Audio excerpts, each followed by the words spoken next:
it really isn't about, zone 2 versus high intensity interval training. Like when it comes to health, the amount of physical activity that you need is actually so small to Right. reduce your risk of disease and mortality. Just going from nothing to something drops your risk of mortality by...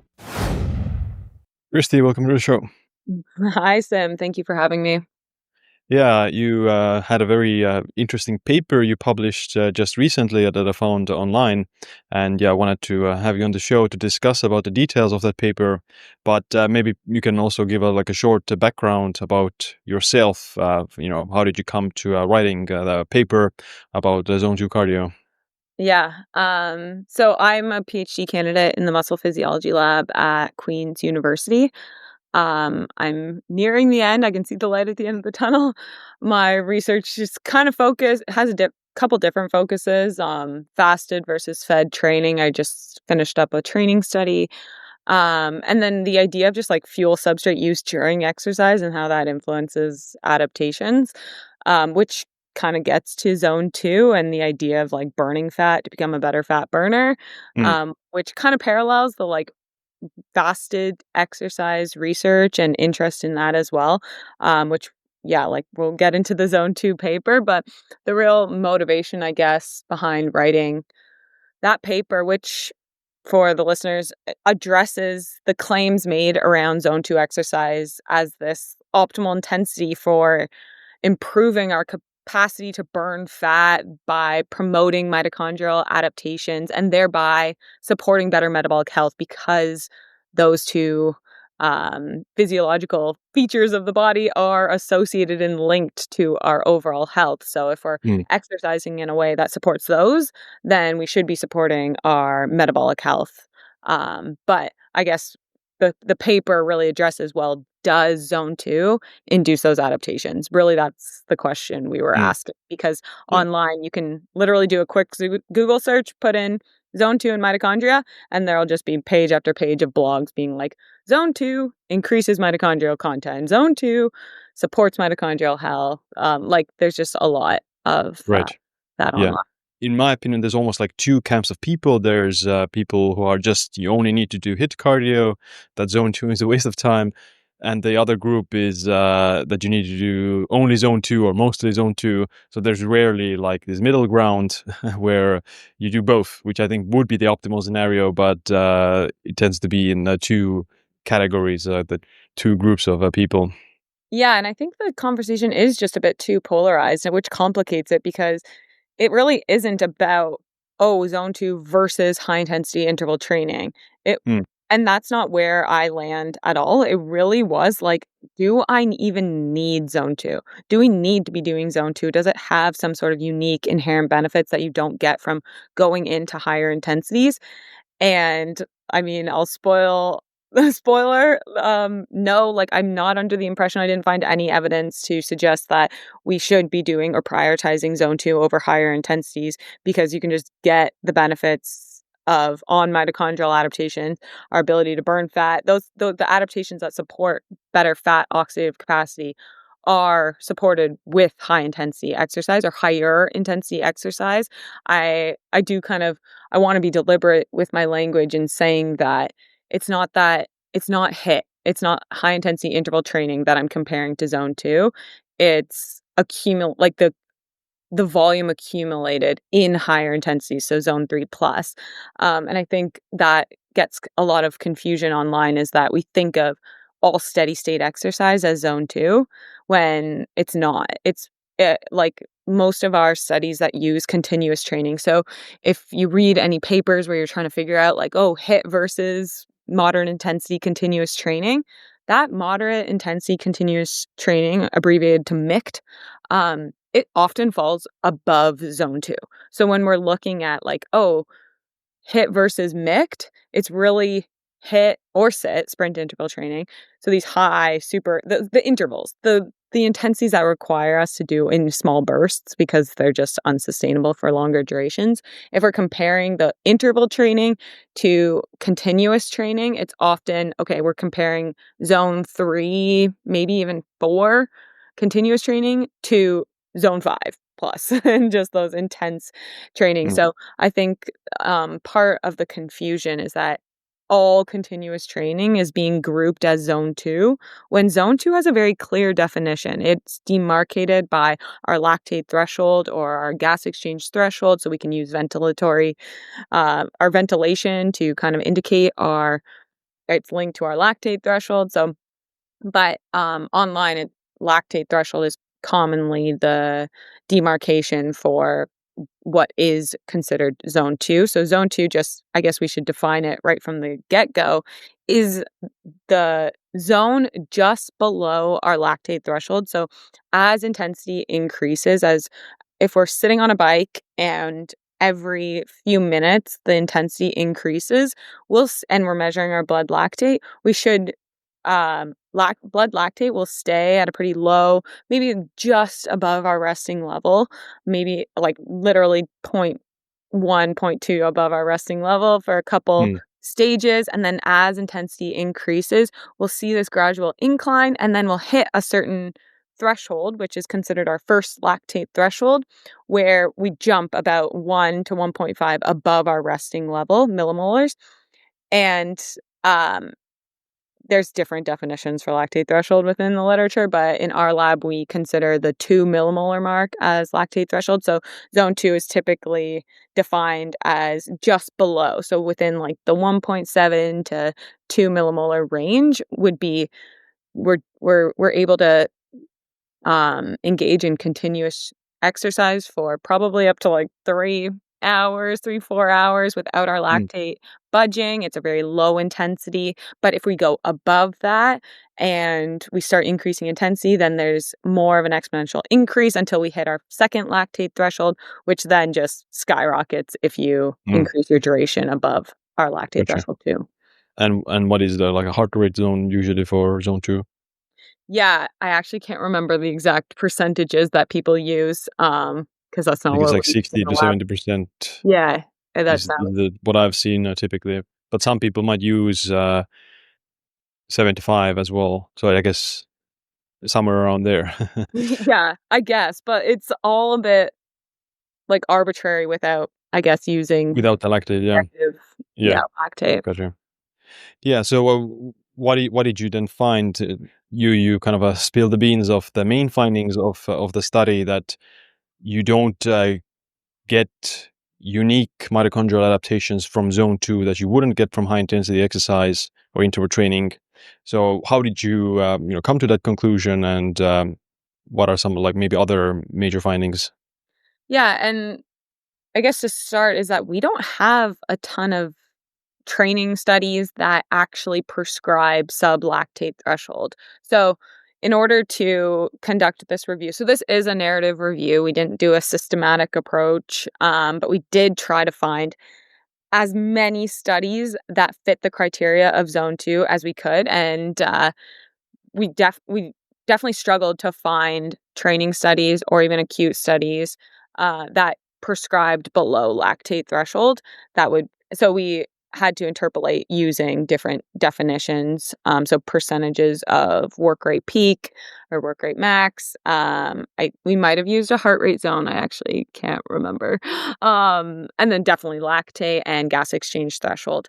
Um, and our first finding, a takeaway is that we just don't have a lot of research looking at zone 2 training. So the Mm, whole idea, and I guess like what perpetuates the message is based, in our opinion, is based on cross-sectional observational data in elite athletes who spend a ton of time in zone 2. So they do a mhm, ton of low intensity training and 20% of their training is spent at high intensity. So there's polarized training for any endurance listener out there would be familiar with 80-20 or polarized training, where 80% of your time's in zone 2, 20% at high intensities, and not much time spent in those zones 3 to 4. Um, and so the idea that, I guess, the what's been conflated is that, oh, look, the elite athletes have super high fat oxidative capacity. They have lots of functioning mitochondria and they perform well and they also spend a lot of time in zone 2. So zone 2 must be supporting those outcomes when if we're a molecular lab, so we think about things very mechanistically and what physiology drives a certain outcome, an expected outcome, and then that should support function over time. And in theory, if we think about zone two, it actually, the theory behind zone two and how it would support mitochondrial adaptations doesn't, there's a mismatch. So the way mitochondrial, there's one primary mechanism that drives mitochondrial adaptations is through AMPK or AMP kinase, um, which is activated by metabolic stress. So an accumulation of AMP or ADP, and that occurs when we reach intensities where we just can't meet ATP demand through aerobic metabolism or fat oxidative metabolism. So we start turning on glycolysis, we start breaking down glycogen, and we start relying heavily on carbohydrates. And that's basically a sign that we are accumulating those metabolites because those are also the metabolites that activate glycogen breakdown. And zone 2 exercise compared to higher intensities is we don't rely heavily on glycogen. We do actually burn glycogen in zone 2, which I was shocked, a little bit surprised about because we think of it as like, oh, Mm. basically all of our energy is coming from fat, but we Right. I uncovered during this review that we actually do burn glycogen. It just takes hours of exercise versus a very short duration with Right. high intensity. But I'm really uh blabbering and not getting to your question, which was what did I find? So again, just recapping that there's not many studies on zone 2. And then secondly, that we have very mixed evidence for supporting mitochondrial adaptations and the supporting fat oxidative outcomes. But specifically for mitochondria, like we do have evidence that signaling pathways are activated that we would expect induce mitochondrial biogenesis or improve mitochondrial capacity. But that doesn't always occur. And it's certainly not optimal when we compare to higher intensities. So, this idea that we must stay in zone 2 and we shouldn't go into higher intensity zones because now we're not burning fat and we're uh, basically negating those benefits that we would get by staying in zone 2, that is not supported by evidence. If Mm. anything, we have much stronger evidence to support the use of intensity, which comes back to just the theory because intensity is what accumulates those metabolites that turn on the signaling pathways that lead to the outcome that we're actually trying to achieve. So Mhm. I'll stop there and Right. let you Right. intervene. Did you also look at like more the outcome based things like VO2 max or some other health outcomes or something like that? So, I mean, the primary purpose of this paper was to just address claims around mitochondria and fat. Mm. However, we did add in a small section on VO2 max, cardiorespiratory fitness, because at the end of the day, zone 2 is promoted to the general public to support better health. But we do have much stronger evidence to support the use of, or the, to support VO2 max in predicting our mortality or all cause our mortality risk than we do our ability to burn fat and our mitochondrial content. So those things are linked, of course. And still care, like I'm a big proponent of caring about our mitochondrial health and our ability to burn fat, but we have much stronger evidence to care about VO2 max, which we know is intensity. The intensity is very important for driving improvements in VO2 max. So if we're exercising for health, at the end of this paper, I'm under the impression that we should be prioritizing intensity. And that doesn't mean only hit intervals and killing ourselves. I think that it's more about accumulating volume at intensity. So Right. when we compare mixed studies or those moderate intensity continuous training to high intensity training or sprint interval training, a lot of literature would support the use of hit and sit if we're comparing, just especially based on time spent exercising, you get a better bang for your buck. But moderate intensity continuous training is a bit like, we can improve our VO2 max to similar extents. It's just that I don't think you would be doing that in zone 2. Like, I think accumulating volume zone 3 plus, and then using HIIT and sit where appropriate, and however much you can like, the amount of volume you can accumulate that you can recover from, that's what we should be focusing on. I want to take a quick break to let you know about my favorite wellness devices, which are the bond charge red light therapy devices. You've probably seen many of your favorite longevity influencers using these red light therapy devices, but do they actually work? Yes, they do. Red light therapy has been shown to have many benefits on skin anti-aging, hormone optimization, pain management, and even exercise performance. I use my device every day for 15 minutes, especially during the winter months when there's not much sunlight. It increases my energy in the morning and makes my skin glow. Just check out the testimonials on the Bond Charge website for the before and after pictures of other people. Most radiotherapy devices don't have the right wavelengths of light, which might mean you're not getting the claimed benefits. Bond Charge uses the exact wavelengths of light used in research, and they also have near-infrared light that's beneficial to the joints. Head over to bondcharge.com and use the code SIIM, S-I-I-M, for a 15% discount. You mentioned the pro athletes, they tend to spend the most of their time in zone 2 actually instead of the high intensity zones, and they have the highest VO2 maxes in the world still, like cross country skiers and cyclists, etc. So is it the total volume that they just do so much zone 2 that they reach a higher VO2 max because of that? Whereas the average person, if they do HIIT once a week, right, then that's not enough volume to accumulate to cause those VO2 max adaptations. That the pro athlete, they spend like something like 10 hours a week in zone 2 or even more than that. So they spend enormous amounts of time while training. So this massive volume is what drives their high VO2 max. Whereas for the average person, they just don't accumulate that much volume to reach such high levels of VO2 max with everyday regular training protocol. Right. And I want to just disclaim that we don't know why athletes do a ton of zone 2 training. Like, I'm just speculating. But they if your training volume is 20 hours a week and 80% of that zone 2, but 20%, so 4 hours of that being spent at high intensities, that's still way more volume than what that someone following the physical activity guidelines doing 150 to 300 minutes of exercise per week.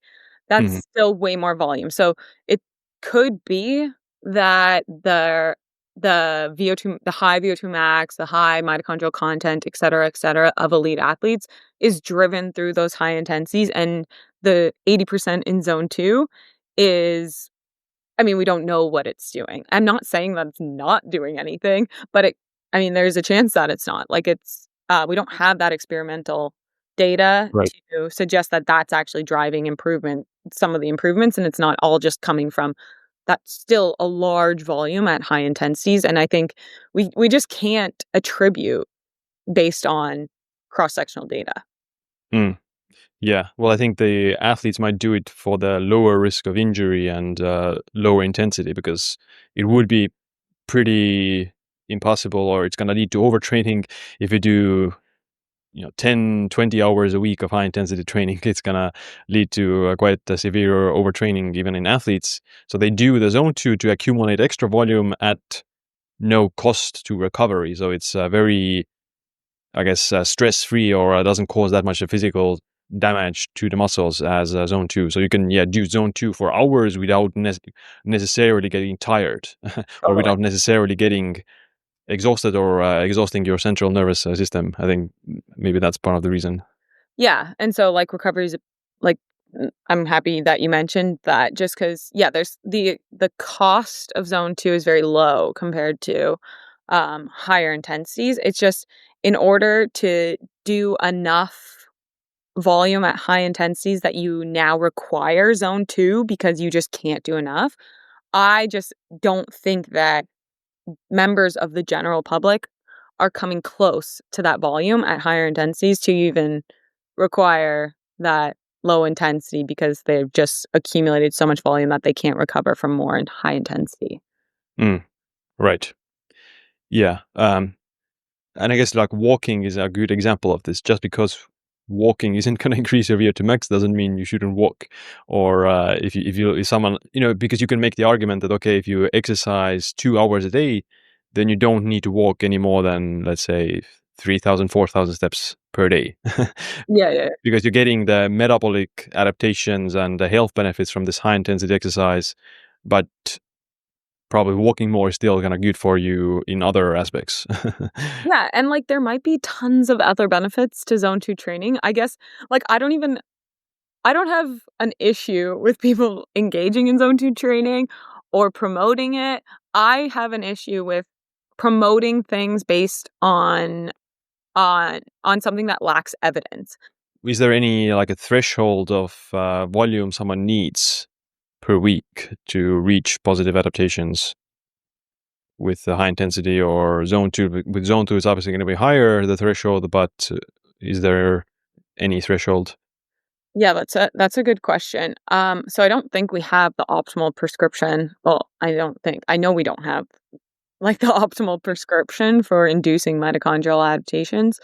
Um, but there was a 2018 systematic review. They used like 56 training studies, and the conclusion of that paper suggests that we wouldn't even expect improvements in increased mitochondrial content or improvements in respiratory capacity. So that's typically how we measure mitochondrial function.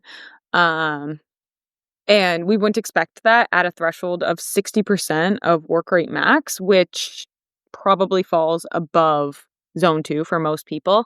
Um, and I guess I can mention this here in that I measure lactate thresholds essentially every day, and they are surprisingly low. So an individual, a recreationally active, healthy 20-year-old university student will have a lactate threshold of like 60 to 70 watts, which is very, very light intensity.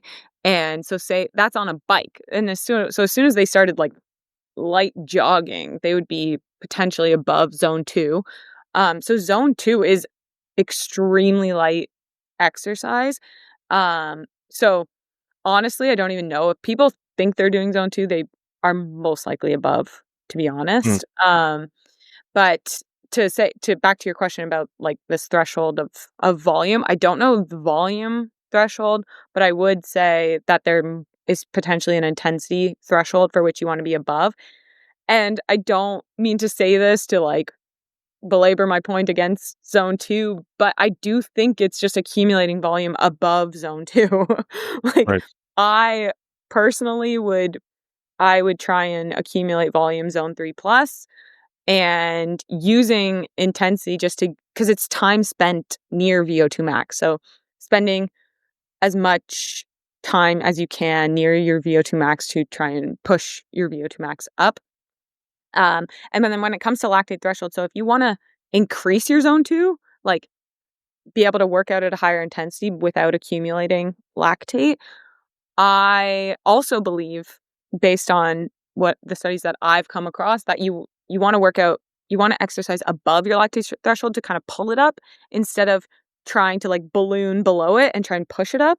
Mm, Um, so, like, giving yourself that stimulus in higher intensities to tell your body to adapt, by turning on and activating these signaling pathways, by pushing you beyond your capacity, kinda like resistance training if we were to, like, make a metaphor parallel. You wanna mhm, go to fatigue almost. Well, yeah, with resistance training, like, we know that you can do light reps at hi or, light weight at high reps or low reps at high weights. It's just getting close to failure is the important part, and I mm, think that we can kind of parallel that with our metabolism when we are looking at endurance training adaptations, in that we wanna push beyond our capacity so that we tell our body to adapt, and so that the next time that challenge is less of a like we could accumulate less metabolic stress, if that makes sense. So I don't know the optimal volume, but I would say that accumulating as much volume above zone 2, that you can recover from. So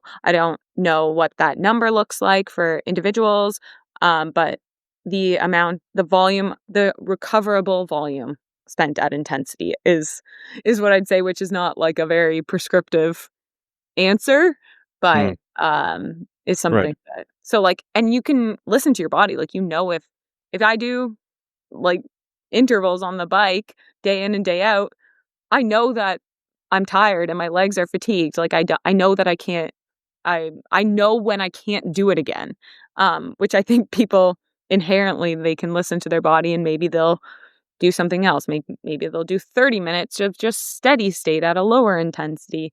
So I think that we're kind of overcomplicating it when it comes to prescription. And I think you're going to get the best bang for your buck by prioritizing intensity and just trying to accumulate as much volume that you can recover from. Mm, gotcha. Yeah, I also saw on Twitter the you replied to Steve Manganez's post about he posted another study about VO2 max and some capillary adaptations. It was also some systematic review and meta-analysis. And in there, well, at least his point was that initially in the first few weeks, the high intensity training results in higher VO2 max, but after in a longer time frame, so like months, the endurance training, lower intensity training catches up, and it might even exceed the VO2 max. And the problem with that was that, in my opinion, that there's not enough long-term high-intensity studies that actually last for months and months, whereas they're usually much shorter term. And but from the graph, the trend was that the endurance training was resulting in higher VO2 max, and eventually, or like initially, the high intensity group was higher VO2 max, but after a while, in a few months, the endurance training exceeded that. So, did you see? Because you replied to that post, but did you see the study itself? Yeah. And like you said, it's the problem with comparing the endurance training group in that analysis to the hit and sprint interval groups is that, yeah, we don't have long-term studies that match the duration of those endurance training studies. And so, like, the conclusion that people draw from that is that, oh, endurance training, we get better or the same. I don't know if it was, I think they were the same results. It's just that it took longer for those to be realized in the endurance training group. Mm, Um, but we're comparing like longer week duration of endurance training to short duration hit studies and then saying that, "Oh, it just takes a longer time, but we get better results or the same results with endurance training, continuous training studies." But we can't draw that conclusion because it's not that the benefits of HIIT plateau at 6 weeks or 8 weeks, however long the longest, HIIT study was. It's just that we don't have the training studies that go longer. So who knows? Maybe they do keep increasing and they right. surpass the endurance training group. So we definitely can't draw conclusions from that study to say that endurance training results in better adaptations. It just takes longer. Um, I mean, who knows? It might be true, but we can't say that Right. based on that study. And another massive flaw with interpreting that as, "Oh, we should be doing zone 2," is that endurance training group that is compared to the high intensity interval training and the sprint interval training is anything below lactate threshold 2, which is an intensity far above our lactate threshold 1, which would tell us where zone 2 is. And so after trying to find zone 2 papers, I would hedge my bets saying that that endurance training category includes mostly zone 3 plus continuous training. So, like I said at the beginning, we're probably comparing sprint interval training, HIIT, and continuous training in zone 3 or zone 4, which kind of just goes back to my initial message of like, do continuous training, but don't worry about doing it in zone 2. If anything, do it in zone 3 or zone 4. And maybe you'll only have to do 30 minutes of exercise and not 2 hours in zone 2 to get to the same endpoint type thing. Like we can recover. We're members of the general public, which I would like if you're not competing at a high level, like cyclist or runner or someone who's accumulating 20 plus hours of volume a week. If you're working out like 5, 6, 7 hours a week, it probably is hard to um like you're probably able to recover from your zone 3 plus volume.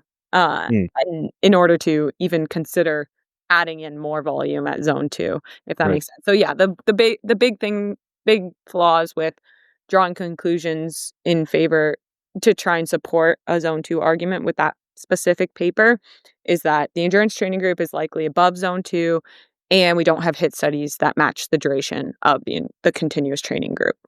Mm. And Is it then po they also so they had capillary density, and then they had mitochondrial content as well, in that paper. And then another thing about that paper is that one of the figures and one of the takeaways is that they split up based on training status. So it was untrained, so sedentary studies that studied these outcomes in sedentary individuals, individuals who are just recreationally active, and then those who are considered trained. And for increasing mitochondrial content, the more trained you are, the more you require intensity to induce those adaptations. So there's actually no change in mitochondrial content based on one of their figures in the trained group. So the trained group who engaged in endurance training, there was no increase in mitochondrial content, whereas in the HIIT and the sprint interval group, there was. So that's mm, also an interesting takeaway, suggesting that the more trained you are, the more you require intensity to keep inducing adaptations. And that's actually the conclusion of another systematic review. It's quite old now, it was in like the 90s, where they looked at it was a systematic review looking at training intensity and increases in lactate threshold.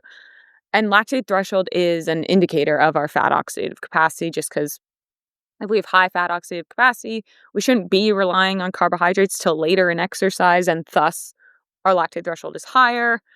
So we can use that as a kind of a indirect marker of fat oxidative capacity, and it's also related to mitochondrial content and function.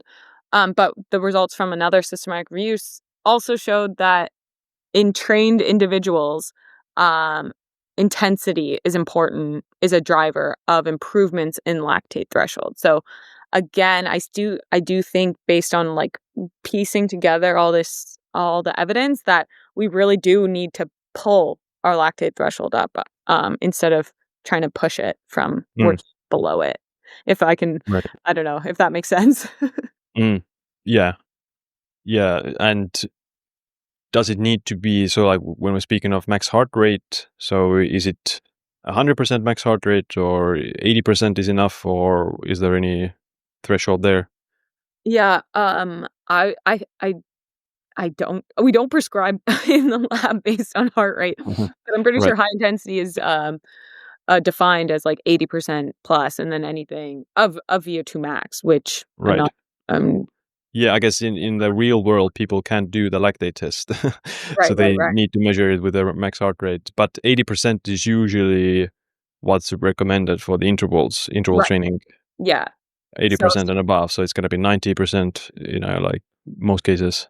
yeah, so if you're pushing above 80% of your max heart rate and doing intervals at that, then that would be considered high intensity interval, and then if you're going all out, that's when it's becomes sprint interval training. Mm, right. Yeah. Yeah. Yeah, looking at Steve's content, then I think he's a proponent of doing mixed training a lot, so changing it up a lot. So doing sprint interval training, doing HIIT, doing zone 2, doing all different types of threshold trainings, etc. So he's a big proponent of, I guess, changing up a little bit all the things and following different protocols. He's a if I'm not mistaken, he's a more in the endurance realm as an athlete himself and a coach. So he doesn't, I guess, do those protocols for the general population. He's more for endurance athletes specifically.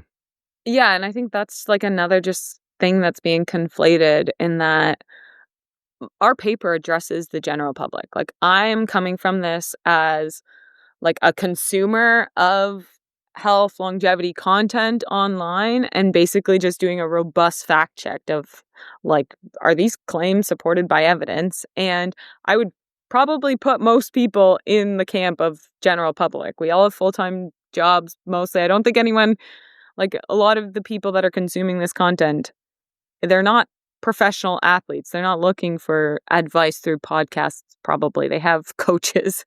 Um, Mhm. so I really do come at this from the perspective of people within the general public who are maybe following the physical activity guidelines and are now seeing that they should be doing low intensity exercise because they need it for their mitochondria. Um, and those are the claims that we're addressing, and that's where we found very very very limited evidence to support, and in contrast would our conclusion is that in fact, we should be prioritizing intensity if we're trying to optimize those adaptations to exercise. Mhm. What about too much volume for intensity? So there are quite a lot of studies on the general population that excessive volume with high intensity training is associated with increased mortality risk and heart disease risk.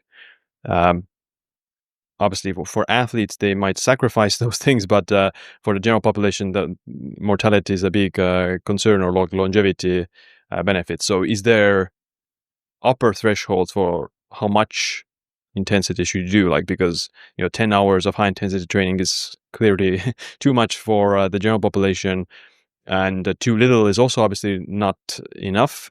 So, is there any sweet spot of 1 to 2 hours, 3 hours, or 1.5 hours? Right, right.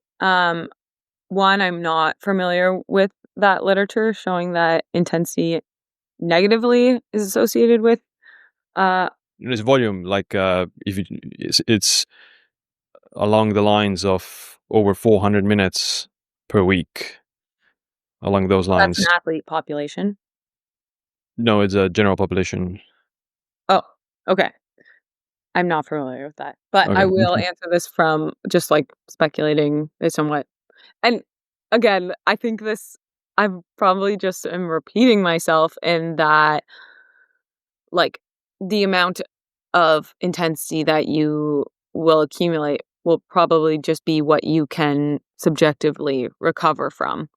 And Mm, that I think that's going to be based on an individual basis, because if someone's trying to accumulate the same amount of volume as someone else who only has 5 hours a night to sleep and doesn't prioritize good nutrition around their training. We're gonna Recovery is supported by the things outside of exercise, and so if we're not repleting glycogen and going, so say I do a hit training session at night, I don't adequately consume carbohydrates, and then I wake up the next morning and I try and do another interval session. I'm not fully recovered from that night before because I didn't replete my glycogen. So my performance is going to be sacrificed likely than the next morning.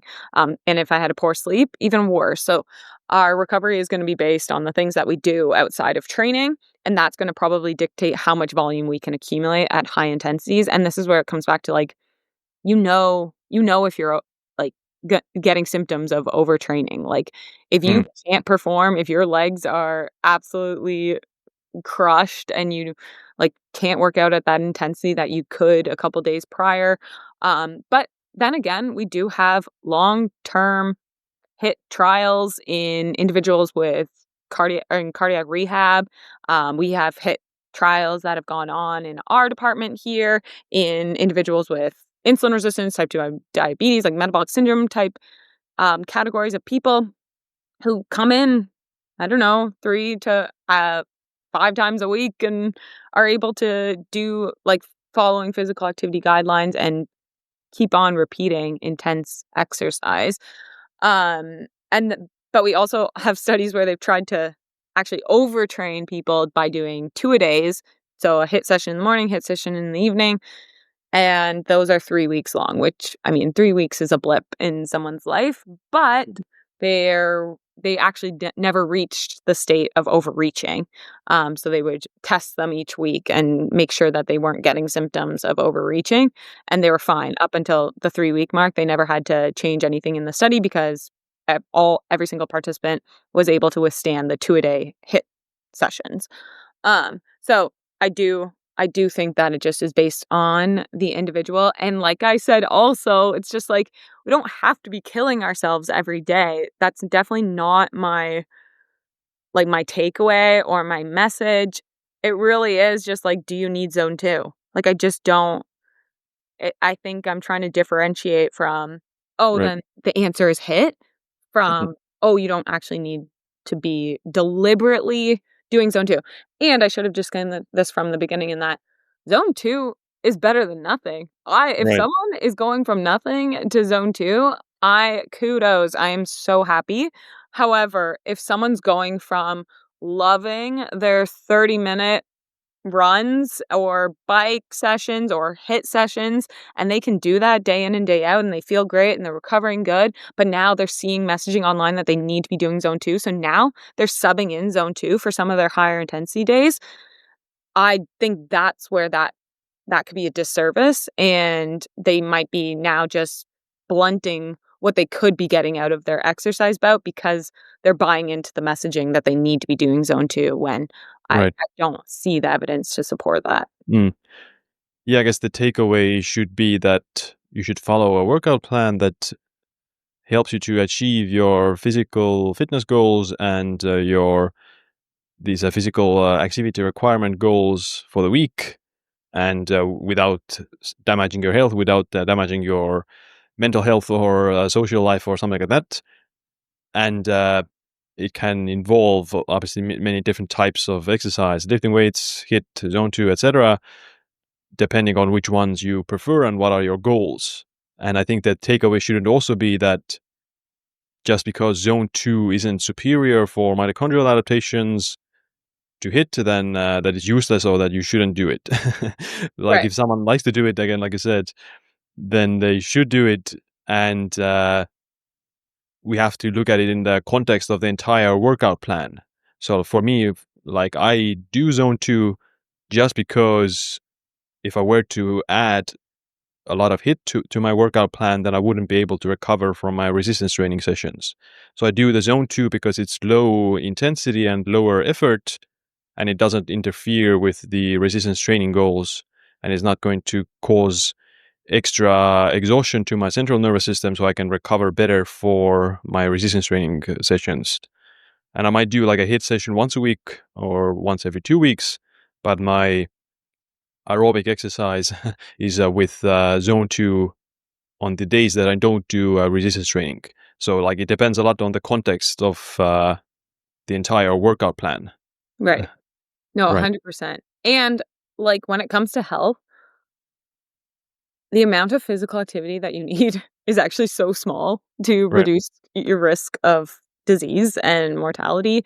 Like, just going from nothing to something drops your risk of mortality by, like, 60% or something crazy, Mm, and it's, like, the baseline level of fitness that you need that's associated with longevity or health is is very minimum, and anyone who's physically active is probably in that category and like, I guess to tie it all together is that all of these different protocols and things are for individuals like us who just kinda, like, care about health optimization. Looking at the hard outcomes is gonna be worth more than trying to exercise in a way that's buying into a certain mechanism. mm, Um, right.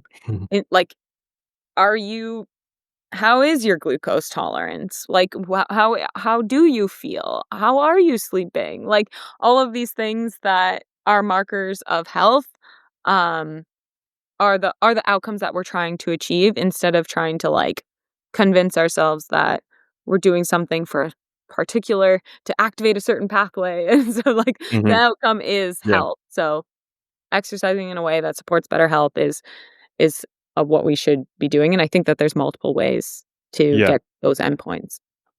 Yeah. And with these exercise studies, what I've seen or what you also shared is that there isn't actually a lot of clear conclusions about this because limited studies and not enough long-term studies, or there even with HIIT there's a million different HIIT protocols you could do. You could Right, do 30-second intervals, you could do 4-minute intervals, you could do anything in between, so and as many rounds as you could imagine, so there's not even like a standardized HIIT protocol, so it's hard to I guess with the limited data, it's hard to be as you know Prescriptive. conclusive about these things. In similar with diet, like you wouldn't be able to make a lot of very conclusive, definitive answers about the best diet in the world because Right, it's almost impossible to study that long term. But you can make some general conclusions in some directions that we have information about, but we don't have, 100% perfect conclusive answer in right. both the exercise realm and the diet realm. Yeah. I think that there's a lot similar to diet, it's just, like, overcomplicated messaging, and Mm, adherence is so important when it comes to exercise. Like, diet, like, we eat every day, so we have to make decisions around that, but exercise is something we have to add into our life. It's not just, like, structured into our daily routine, like, we have to be deliberate about exercise, and so finding something that someone can actually do on a consistent basis is probably the most important right. important factor, so, yeah, it is Mm, complicated. yeah. Did you get any inspiration or any changes to your own HIIT protocol? Did you find any specific interval, duration, or frequency that pointed to you liked from the study, or you have changed? No, I just exercise for fun. So I actually enjoy just like going to exhaustion, which is probably not common. But I will say that doing the HIIT protocol, so we often see like the 4x4 protocol within the literature or 1 minute on, 1 minute off, those type of intervals. Doing them in the lab has been very, I guess, eye opening and has taught me new tolerance and, my ability to, I don't know, withstand discomfort has my tolerance has just gone up since actually doing them, and, like, HIIT is hard. It's supposed to be hard, um, but actually exposing yourself to that discomfort over time, like, you know what to expect, you feel really good after, so the only thing I guess I've changed is just being less intimidated by HIIT intervals, especially on the bike. But I haven't changed anything because I exercise for fun. Like, Mm, I know that I'm gonna move my body most days. I don't follow a structured plan. I just like, whatever sounds fun is what I do, and I my, like, interpretation of the literature is that that is what's important, something that I'm going to sustain over time. I'm it's easy for me to go hard. I enjoy it, and so I'm not concerned about sticking to a certain HIIT protocol. But I will say that doing the 4-minute intervals was eye-opening to what I can sustain, and so mm, that's the only thing that has changed is my psychology around exercise. right. Yeah, the 4 minute intervals are kind of brutal, Yeah, and you need to kind of graduate up from shorter ones, like 1 minute first, then 2 minutes, 3 minutes, and 4 minutes. And I think one misconception as well about these is that you wouldn't be able to sprint for 4 minutes straight. So yeah, it's not actually that you're sprinting the entire time at max speed. You are at this 80% or 90% max heart rate, which isn't full on sprinting. It's something like 80% of your full speed. So you right, sustain that speed for 4 minutes. That's where the adaptation comes from.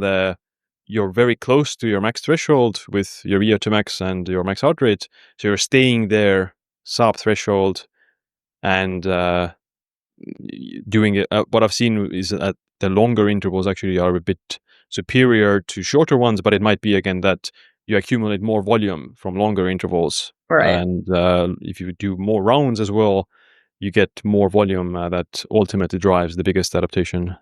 Yeah, do you know if they've ever compared, like, 21-minute intervals to 4 by 4? Like, I don't know, what if they might end up I at saw one meta-analysis that showed shorter ones, so less than 30 seconds to over 2 minutes, and the over 2 minutes was superior. But 30 okay, seconds is very short period of time, and you're not getting really that much volume from that. So I think the volume would probably matter the most. If you might do, I don't know, 20 rounds of 30-second intervals, but you do 5 rounds of 2 minute intervals, then maybe the 30-second interval is better, but they didn't study that specifically. But Yeah, I've never. the longer intervals tend to accumulate more volume, I think. That's the reason. Right, right, right. Yeah. Well, they're also definitely subjectively, I would say they're harder. Yeah, Holding yeah, for sure. holding Yeah, a higher output for that long is hard. yeah. Um, we can start wrapping up as well. So what, obviously there was a lot of unanswered questions still, and a lot of unanswered studies to be done. Are you planning to do something in the future on this topic? Well, I'm nearing the end of my PhD, so I don't now I'm past my study design phase, which is kind of unfortunate because your interests change over the course of 4 years. But I've wrapped up my fasted versus fed training study. So I had a fasted group and a carbohydrate fed, and I'm looking at the adaptations to HIIT and seeing if they're influenced by carbohydrate availability. So that literally starting wet lab stuff today to look at the muscle samples. So that was a biopsy study, which is awesome. Being in a lab where we can take biopsies because we can really get to the molecular underpinnings of adaptations to training. Mm, So hopefully I'll have results for that to share in the near future. I'm still blinded to the intervention, so I actually have no idea what okay, what that sounds anything is. good. And then I'm wrapping up my second study where I'm looking at whether zone 2, so someone's lactate threshold, is that a functional test for assessing mitochondrial content. So biopsy and lactate threshold and looking at mitochondrial content and an individual zone 2 lactate threshold, and seeing if you could run a lactate threshold, is that a way to predict or tell us about mitochondrial content? Because they are related. So we should be able to clinically maybe running a lactate threshold is a way to assess someone's mitochondrial content. So I'm just wrapping that up now as well. Okay, sounds good. Yeah, we're looking forward to it. And my before last question, where can people learn more about you and your work? Yeah, I guess I'm most active on Instagram. So my handle is just Kristi Storage Chuck, which I hope will be linked because I'm not spelling that one out. Yeah, And I am on Twitter as well and LinkedIn, but Instagram is probably where I'm most active. yeah, we'll put the links in the show notes. And my last question is, what's this one piece of advice or habit that you wish you adopted sooner? Um, I think realizing that life is not that serious. Your problems are probably not as Right. big as you think. Yeah. That's changed my perspective on all things that bother me because if you have Yeah, that it's not. perspective, then nothing can bother you. Yeah, it's not that serious if you do zone 2 or HIIT, as long Yeah, as you exercise. yeah, exactly. Yeah. Well, yeah, well, it was great to talk with you, and yeah, looking forward to your future work. Yeah, this was awesome. Thank you so much for having me on, and it's very cool. I've been following you from the beginning, so it's very awesome That's to have this awesome. conversation. Yeah, well, thank you. Thank you. All right, that's it for this episode. Make sure you check out my new book, The Longevity Leap, on Amazon. I'd also appreciate if you share this episode with a friend or family member. Other than that, my name is Siim. Stay tuned for the next episode. Stay empowered.